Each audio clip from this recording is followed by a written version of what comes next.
හයි ඔන්න අද අඩු වෙලාවකින් රසමට සලවැදමක් හදන හැටි තමයි කියන්න යන්නේ. ඉතින් මේ තියෙන අපිට ඕන කරන දේවල් ලුණු ටිකක්, ක්‍රම්පි කරපිංචා, සුදු ලුණු, අමු මිරිස්, කුරුඳු පොතු කෑල්ලක්, ඒ වගේම කරද මුංගු අරගෙන තියෙනවා. ඊට අමතරව තක්කලි ටිකක් පොඩියට කපලා තියෙනවා. අල ටිකක් මම කලින්ම තම්බලා තියෙන්නේ පොඩියට කපලා. ඉතින් මේ විදිහට පෑන් එකක් ලිපේ තියලා අපි පෑන් එකට තෙල් ටිකක් එකතු කරගෙන තෙල් ටික රත් වෙනකොට අපි ලුණු ටික එකතු කරනවා.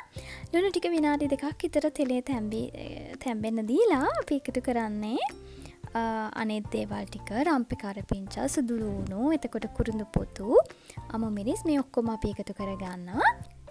දැන් මේ ටික ඔක්කොම අපි තෙලේ චුට්ටක් වෙලා බැද ගන්නවා. ඉතින් ඔයාලට පුළුවන් මේ වෙලාවේදී උම්බලකඩ ටිකකුත් එකතු කරන්න. එතකොට මේ අල බැදම හරිම රසයි.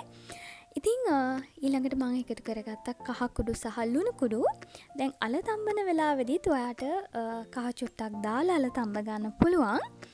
ඊළඟට මම විශේෂයෙන් එකතු කරේ තක්කලි. ඉතින් තක්කලි ටිකත් එකතු කරලා තක්කලි ටිකක් තෙලෙන් තැඹුණාට පස්සේ තමයි අපේ අල ටික එකතු කරගන්න ඕනේ. ඉතින් අල මම මෙන්න මේ විදියට පොඩියට තමයි කපලා තියෙන්නේ. ඉතින් ඔයාලට කැමති සයිස් එකකට අල ටික කපා ගන්න පුළුවන්.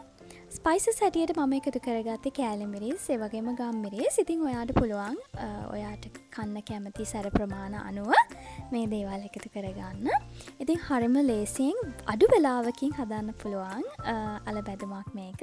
හරිම රසයි. විශේෂයෙන්ම බත් එක්ක පාන් එක වගේ වුණත් කන්න පුළුවන්. අනිවාර්යෙන් try කරලා බලන්න. Thank you very much video එක බලුවට.